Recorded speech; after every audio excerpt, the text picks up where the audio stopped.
주님의 마음을 시원케 해드립시다. 주님의 마음을 시원케 해드립시다. 여름이 이제 곧 가고 있는데요. 오늘은 조금 이렇게 후덥지근한 그런 습한 날씨인 것 같습니다.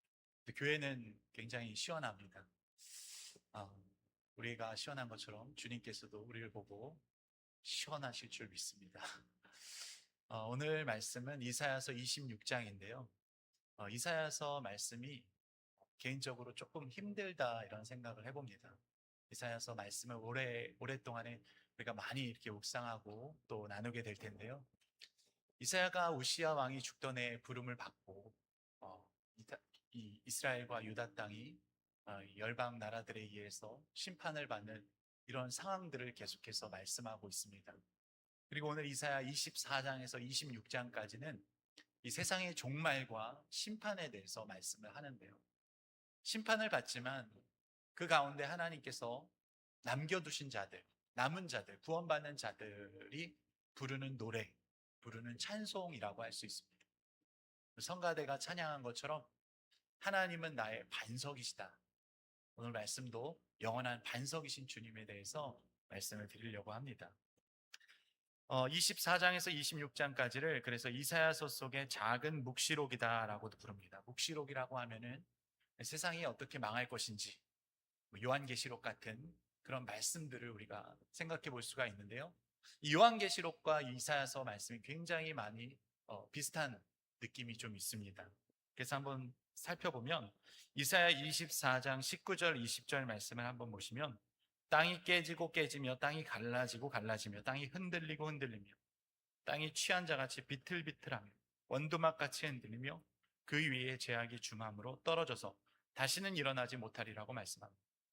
땅이 흔들릴 것이다. 지진이 날 것이라고 하는 것이죠. 그리고 이 요한계시록 16장 18절 20절 말씀도 한번 보시면 번개와 음성들과 우레소리가 있고 또 큰 지진이 있어 얼마나 큰지 사람이 땅에 있어 온 이래로 이같이 큰 지진이 없었더라고 말씀합니다.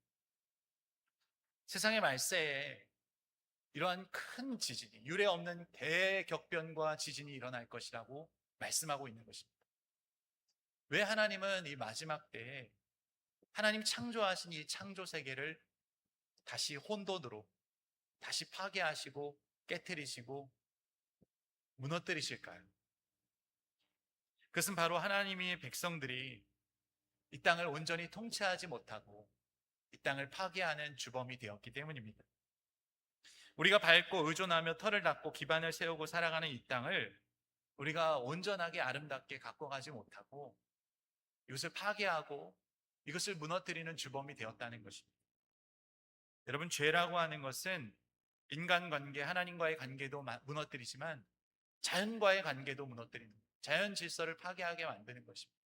지구온난화가 일어나고 많은 대기가 오염되고 코로나와 같은 전염병이 창궐해지면은 인간이 숨쉬고 살 수 없는 그런 세상이 오고 만다는 것입니다. 이처럼 죄로 인해서 하나님 창조하신 세상이 고통을 받고 신음하고 있다고 성경은 말씀하는데요. 로마서 8장 19절을 보시면 피조물이 고대하는 바는 하나님의 아들들이 나타나는 것이라고 말씀합니다. 하나님의 아들들이 누구입니까? 구원받은 하나님의 백성들이죠. 악인들이 득세하고 하나님 믿지 않는 사람들이 세상을 무너뜨리고 자신들의 이기적인 욕망을 따라 살지만 피조물이, 자연세계가, 동식물이 하나님의 아들들이 나타나서 이 땅을 온전히 통치하고 다스려 줄 것을 고대하고 있다라고 성경은 말씀합니다.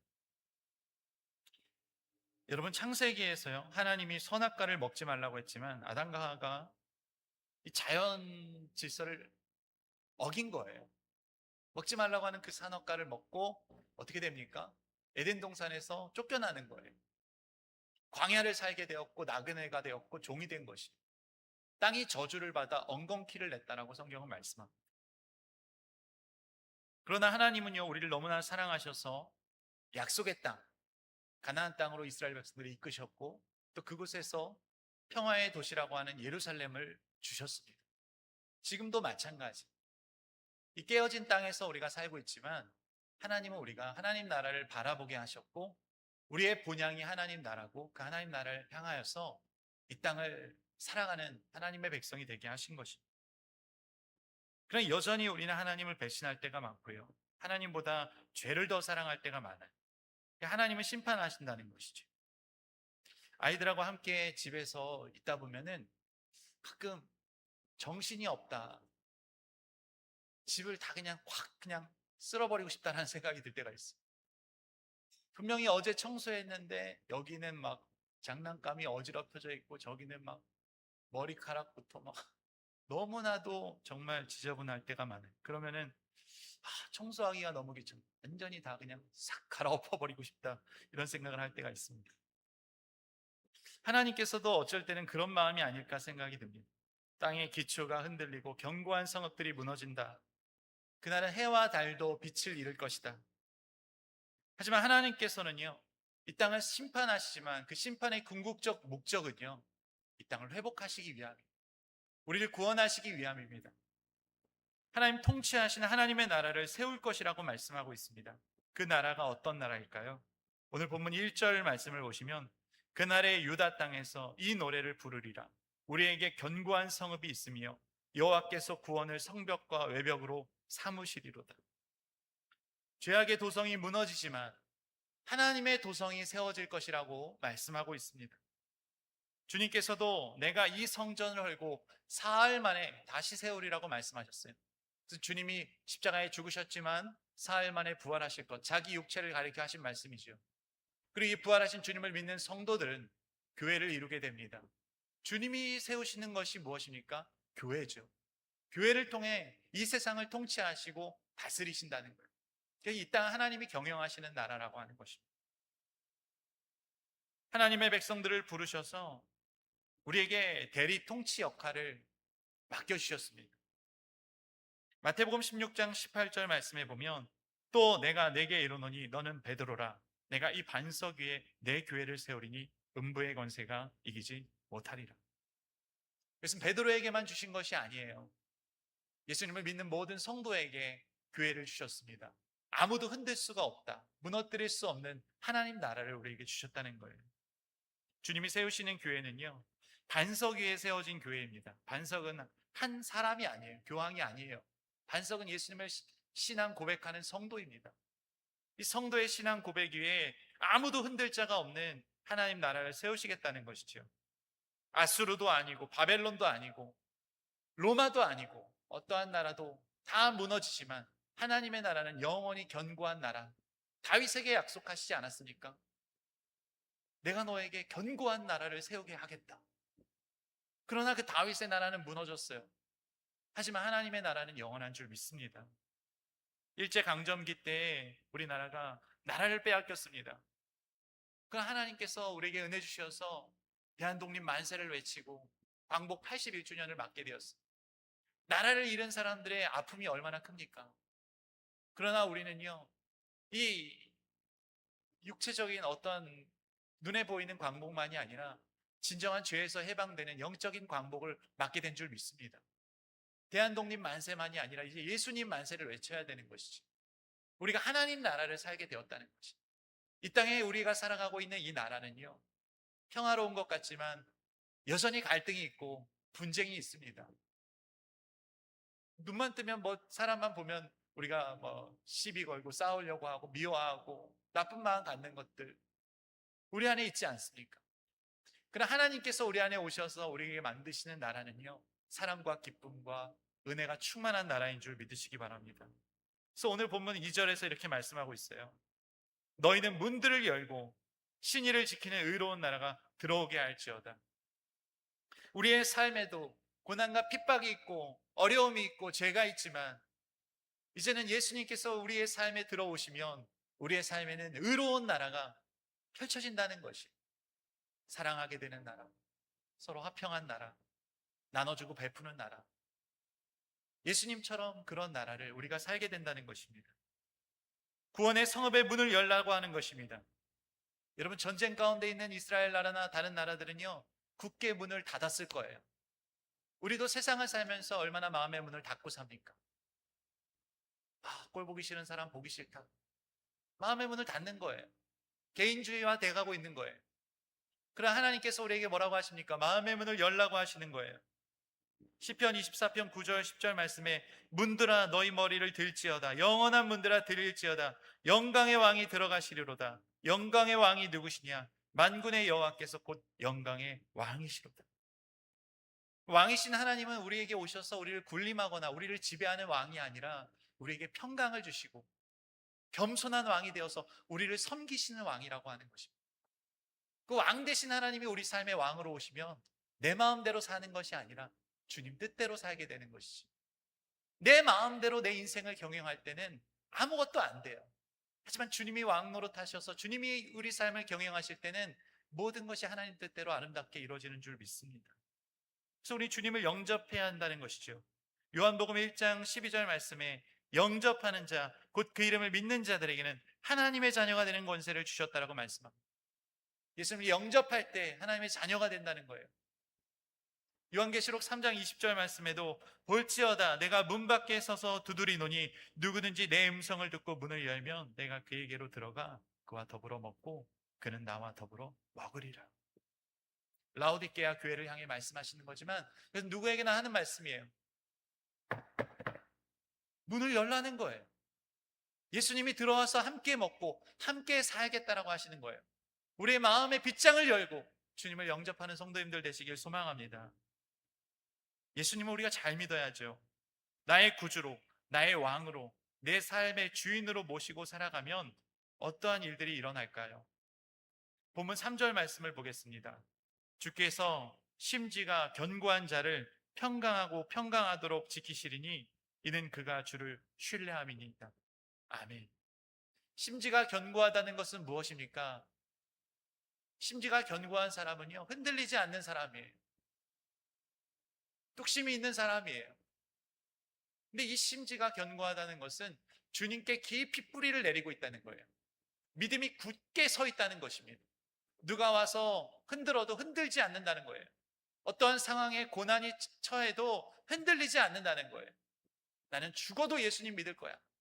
목에 칼이 들어와도 예수님 믿을 거야.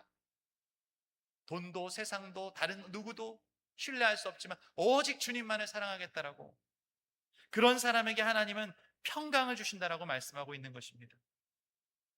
나무의 생명은 열매도 잎사귀도 줄기도 아니고 뿌리에 있다는 것이에요. 그래서 밤나무 상수리 나무가 배임을 당하여도 그 그루터기는 남아있는 것 같이 거기에서 새로운 싹이 돋아날 것이라고 하는 거예요. 우리의 삶에 무언가가 우리를 싹둑 베어갈지라도, 욥과 같이 고난이 오고 가정이 파괴되고 사업이 부도가 나고 질병이 찾아와도 우리는 다시 회복된다는 것이 믿음으로 승리할 수 있다는 사실입니다. 뿌리가 건강하면요, 나무도 건강하게 돼 있습니다. 그러나 뿌리가 약하면 나무는 건강할 수 없는 것이지요. 그래서 우리가 예수님을 잘 믿어야 한다는 것입니다. 우리 본문 4절 말씀 다 같이 한번 읽어보겠습니다. 너희는 여호와를 영원히 신뢰하라. 주 여호와는 영원한 반석이심이로다. 아멘. 주님만이 영원한 반석이 되시는 줄 믿습니다. 영원한 반석 되시는 주님께 뿌리를 두고 사는 삶, 우리의 삶에 기반을 두고 주님께 기반을 두고 사는 삶은 결코 흔들리지 않는다는 거예요. 여러분, 뿌리가 얼마나 강하냐보다 중요한 것은 무엇입니까? 그 뿌리를 어디에 두고 있느냐가 중요한 것이죠. 우리의 뿌리를 어디에 두고 있느냐. 내가 주님께 붙들려 있으면 주님께서는 우리를 단단하게 붙잡아 주셔서 흔들리지 않는다고 하는 것이죠. 예수님께서요, 두 마음을 품지 말라. 야고보서에서 두 마음을 품지 말라고 했어요. 우리 인생은 갈대와 같습니다. 이쪽 갔다 저쪽 갔다 갈팡질팡하는 거예요. 우리는 너무나도 변하는 사람이에요. 일관성이 없어요. 한결같지 못합니다. 그럼 하나님은 어떤 분이세요? 변함이 없으신 분이십니다. 요동하지 않으시는 분입니다. 영원한 반석과 같이 언제나 그 자리에 회전하는 그림자도 없이 우리를 불꽃 같은 눈동자로 지켜보시고 사랑하시고 포기하지 않으시는 분인 줄 믿습니다. 시편 기자는 이렇게 찬양합니다. 시편 18편 2절에 여호와는 나의 반석이시요 나의 요새시요 나를 건지시는 이시요 나의 하나님이시요 내가 그 안에 피할 나의 바위시요 나의 방패시요 나의 구원의 뿌리시요 나의 산성이시로다.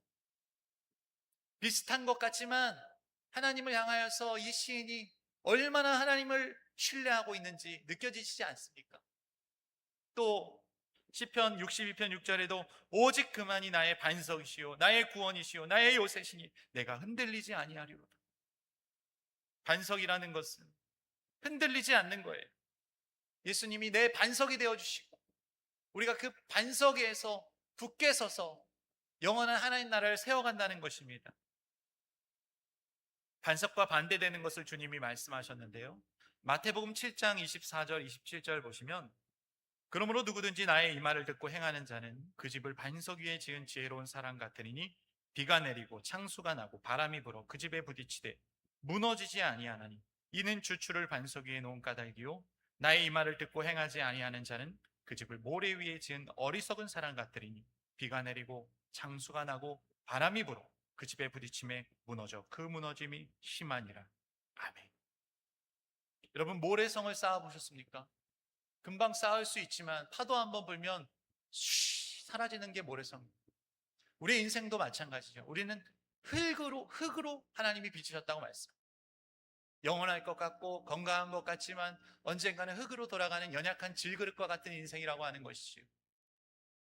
무언가 대단한 일을 하는 것 같지만 하나님 바람 한번 불면 사라지는 먼지와 같은 인생이라고 하는 것입니다. 공든 탑도 무너질 수 있다는 것이죠.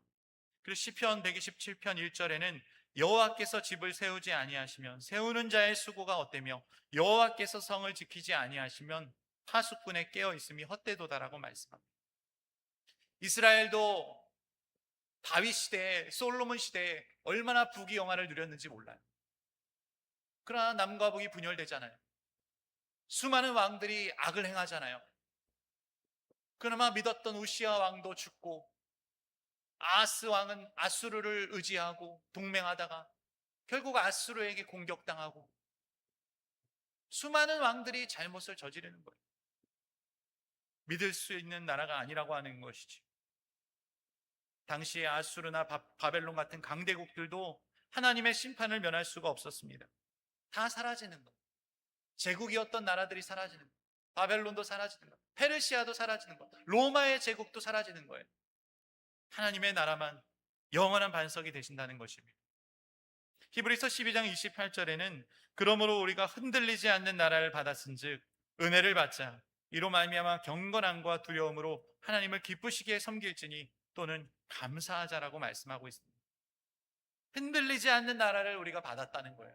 그러면 그 하나님의 은혜를 받자는 거예요. 하나님께 감사하자는 거예요. 고린도후서 5장 1절 말씀에는 만일 땅에 있는 우리의 장막집이 무너지면 하나님께서 지으신 집 곧 손으로 지은 것이 아니요 하늘에 있는 영원한 집이 우리에게 있는 줄 아느니라고 말씀합니다. 땅에 있는 장막집이 무엇입니까? 우리의 인생의 집이, 우리의 육신의 장막입니다. 이것이 무너지면 그것이 끝이 아니라 하늘에 우리가 영원히 살아갈 수 있는 천국이 있다는 사실입니다. 그리스도를 믿는 성도는 이 땅에서도 그 천국을 맛보며 살아가고 죽어서도 영원한 천국에서 살아가는 줄로 믿습니다. 그것은 하나님의 나라는 손으로 지은 것이 아니라고 하는 거예요. 하나님께서 말씀으로 지으는 세상이라고 하는 것입니다. 눈에 보이는 세상만이 전부가 아닙니다. 예수님을 믿는 성도에게는 영원한 반석 되신 하나님의 나라가 우리 가운데 이미 임했고 아직 오지 않았지만 우린 그 나라를 주님과 함께 영원히 산다는 것입니다. 그러므로 우린 주님의 말씀대로 반석 위에 집을 짓는 지혜로운 사람이 되어야 한다는 것인데요, 구체적으로 어떻게 영원한 반석 되신 주님을 믿고 신뢰하며 살 수 있는가, 세 가지로 말씀을 정리해 드리겠습니다. 첫째, 말씀을 꾸준히 읽으셔야 합니다. 말씀이 곧 하나님이시기 때문이에요. 말씀을 한번 쑥 읽었다고 끝이 아니에요.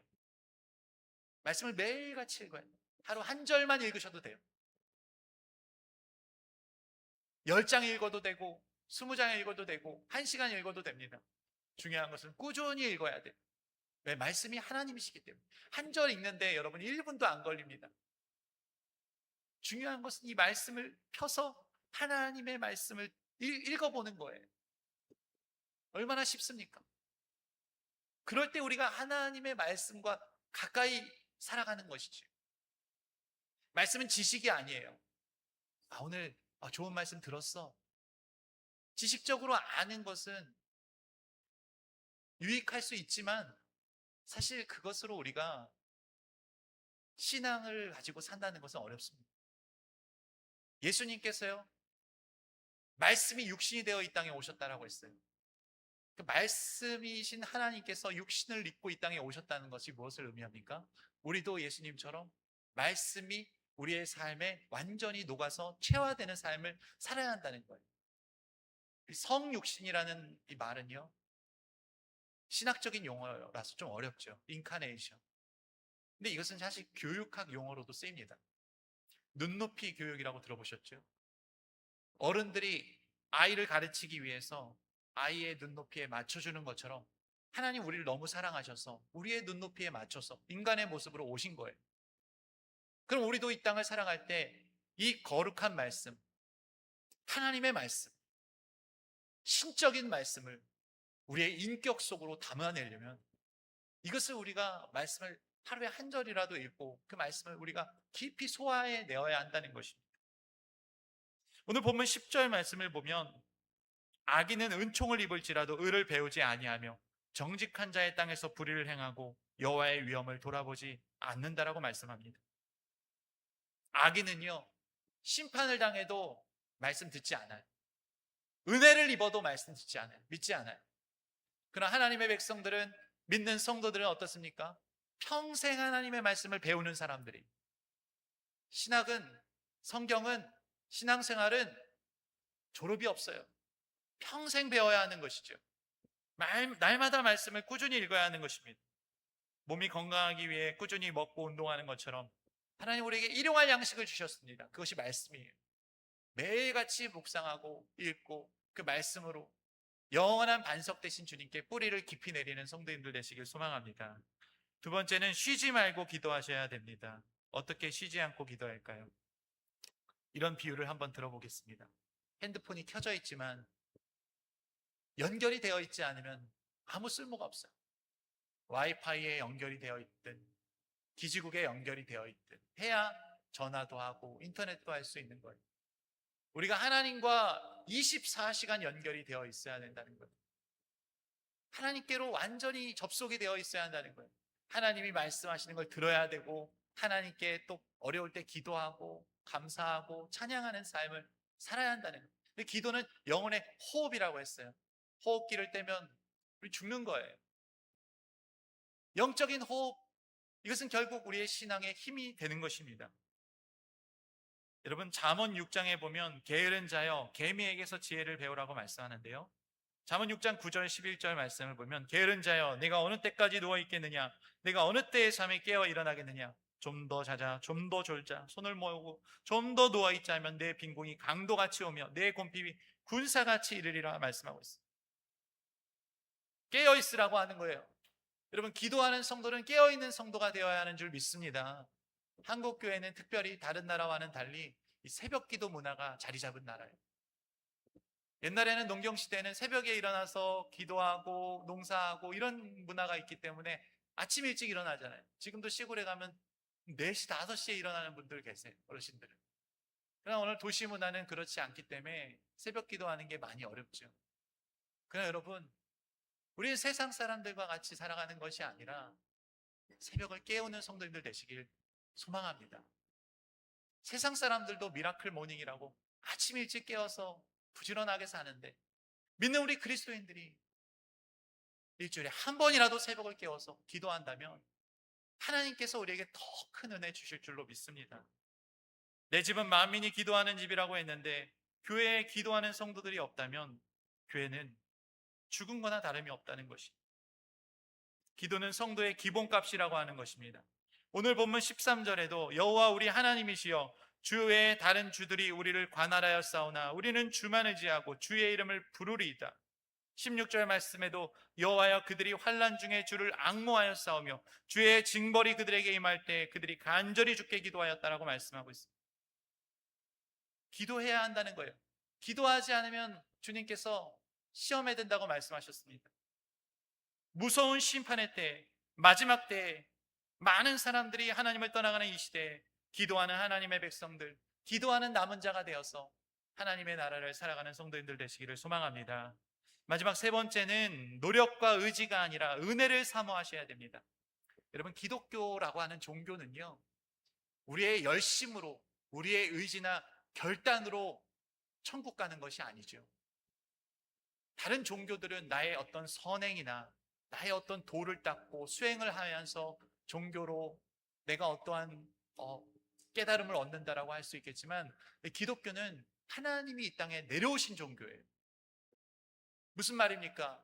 우리의 힘과 우리의 노력으로 구원받을 수가 없고 하나님이 우리에게 은혜를 주셔야만 우리가 믿음으로 살 수 있다는 것입니다.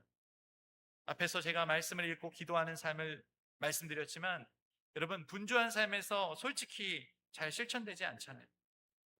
이것을 신앙생활의 어떤 숙제처럼 생각하고 부담으로 여깁니다. 아이고, 교회만 오면 기도하라고 하고 말씀 읽으라고 하고, 아이고, 하나님 믿는데 이것도 하지 말라고 하고 저것도 하지 말라고 하고, 얼마나 어렵게 느껴집니까? 주님이 수고하고 무거운 짐진 자들 다 내게로 오라고 했는데 교회 밖을 나갈 때는 더 큰 짐을 메고 가는 것처럼 느껴지시는 분들도 있을 거예요. 결코 그것은 오해라고 하는 것이죠. 하나님 앞에 나오면요, 우리 인생에 얽매우기 쉬운 죄를 다 벗어버리는 거예요. 불필요한 모든 세상의 것들을 다 내려놓고 진정한 참된 기쁨과 즐거움과 안식만을 누리게 되는 줄로 믿으시기 바랍니다. 하나님이 우리를 구속하시는 분이 아니라 구속하시는 분이세요. 구속이란 이 말의 한자어는요, 구속의 속자를, 속박할 속을 쓰면은, 묶일 속자를 쓰면 하나님이 우리의 자유를 제한하시는 분으로만 생각돼요. 근데 그게 아니에요. 이 구속이라는 단어의 속자는요, 속죄할 속자입니다. 우리의 죄를 다 씻어주시고 우리를 죄에서 자유케 해주신다는 거예요. 죄의 포로가 아니라, 세상의 종이 아니라 하나님의 자녀로 살게 해주시는 줄 믿습니다. 그래서 본문 18절 말씀을 보시면, 우리가 잉태하고 산고를 당하였을지라도 바람을 낳은 것 같아서 땅에 구원을 베풀지 못하였고 세계의 거민을 출산하지 못하였나이다 라고 고백하고 있습니다. 무슨 말입니까? 나의 노력으로, 나의 의지로 구원받는 것이 아니라고 하는 거예요. 잉태한 여인과 같이 산고를 겪고 힘들게 살아가지만 그것으로는 아무것도 얻을 수가 없었다, 아무 열매가 없었다, 바람을 낳은 것 같다라고 말합니다. 하지만 오늘 보면 19절 말씀을 보시면, 주의 죽은 자들은 살아나고 그들의 시체들은 일어나리이다. 티끌에 누운 자라 너희는 깨어 노래하라. 주의 이슬은 빛난 이슬이니 땅이 죽은 자들을 내놓으리로다 말씀하고 있어요. 하나님께서 다시 살리신다는 것입니다. 우리의 힘으로는 아무것도 하는 게 없지만 하나님을 믿고 의지하는 사람에게, 예수님을 영접하고 믿음으로 사는 사람에게는 하나님이 죽은 자도 살리신다는 거예요. 우리에게 생명을 주신다는 거예요. 그런 은혜가 임하기를 소망합니다. 신앙생활은 내가 나를 바꾸는 것이 아니라 하나님이 우리를 바꾸시는 것입니다. 말씀을 맺고자 합니다. 세상은 흔들립니다. 성읍도 무너집니다. 가정도 무너질 수 있고 나라도 무너질 수 있습니다. 사람도 무너지고 우리 자신도 믿을 수가 없습니다. 그러나 흔들리지 않는 분은 오직 한 분, 주 여호와는 영원한 반석이 되시는 줄 믿습니다. 우리의 신앙은 내가 얼마나 강한 사람이 되느냐가 아닙니다. 내가 누구를 붙들고 있느냐의 문제라고 하는 것이지요. 영원한 반석 되신 주님을 붙드는 성도님들 되시기를 바랍니다. 내가 반석을 붙들고 있는 것 같지만 실은 반석이신 하나님이 나를 붙들고 계시기에 오늘도 이렇게 주님 앞에 나와 예배하는 줄로 믿습니다. 우리의 삶에 든든한 기반이 되어주시고 위험할 때 피할 바위가 되어주시고 그 반석에서 우리에게 샘물을 주시어서 우리로 하여금 영원히 목마르지 않는 은혜로 살아가게 하시는 줄 믿습니다. 그러므로 우리는 예배의 자리를 사모해야 합니다. 오늘부터 시작되는 이런 어른 성경학교 같은 은혜의 자리도 여러분 사모하셔서 더 은혜 가운데서 살아가는 복된 성도님들 되시기를 주님의 이름으로 축원합니다.